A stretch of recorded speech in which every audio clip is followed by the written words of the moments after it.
Middle east में तनाव लगातार बढ़ता जा रहा और अब एक नई रिपोर्ट ने और हलचल मचा दी।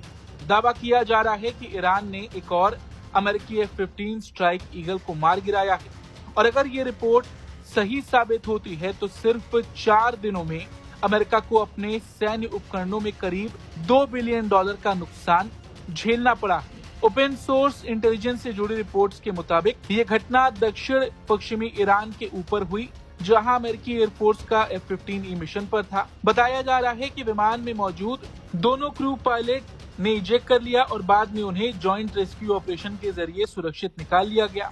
रिपोर्ट में यह भी कहा गया कि इस ऑपरेशन में अमेरिकी और इजरायली बलों ने मिलकर काम किया। हालांकि आधिकारिक तौर पर अमेरिका ने अभी तक इस घटना की पूरी पुष्टि नहीं की है, लेकिन कुछ सोर्सेज का कहना है कि ईरान के एयर डिफेंस सिस्टम ने इस जेट को निशाना बनाया। इससे पहले भी 3 F-15 के नुकसान की खबरें सामने आई थी, जिन्हें अमेरिका ने फ्रेंडली फायर या ऑपरेशनल दुर्घटना बताई। अगर इन सभी घटनाओं को जोड़ा जाए तो स्थिति काफी गंभीर नजर आती है। रिपोर्ट्स के अनुसार अमेरिका को सिर्फ जेट्स ही नहीं बल्कि कई हाईटेक सैन्य सिस्टम में भी नुकसान हुआ है। इनमें लंबी दूरी के रडार, सैटेलाइट कम्युनिकेशन टर्मिनल और एयर डिफेंस से जुड़े उपकरण शामिल बताए जा रहे हैं। वहीं खाड़ी क्षेत्र में मौजूद अमेरिकी सैन्य ठिकानों पर भी हमलों की वजह से नुकसान हुआ है।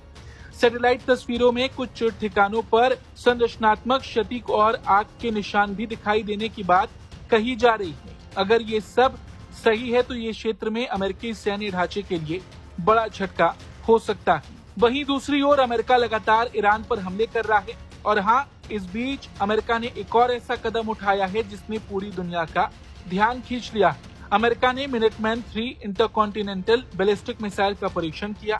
ये परमाणु क्षमता वाली लंबी दूरी की मिसाइल है जिसकी रेंज लगभग 13,000 किलोमीटर तक बताई जाती है। अमेरिकी अधिकारियों का कहना है कि ये एक रूटीन टेस्ट था और इसका मौजूदा तनाव से कोई संबंध नहीं, लेकिन कई रणनीतिक विशेषज्ञ मानते हैं कि ऐसे समय में इस तरह का परीक्षण एक मजबूत स्ट्रेटेजिक मैसेज भी हो सकता है, खासकर रूस, चीन और ईरान जैसे देशों के लिए। फिलहाल मध्यपूर्व में तनाव चरम पर है। एक तरफ ईरान अमेरिका के बीच सीधी झड़प देखने को मिल रही है, दूसरी तरफ इस लड़ाई में कई और देश भी अब शामिल हो चुके हैं। देखना ये होगा कि ये टकराव यहीं तक सीमित रहेगा या फिर ये तनाव किसी बड़े क्षेत्रीय संकट की ओर बढ़ जाएगा। Bureau report, Bharat.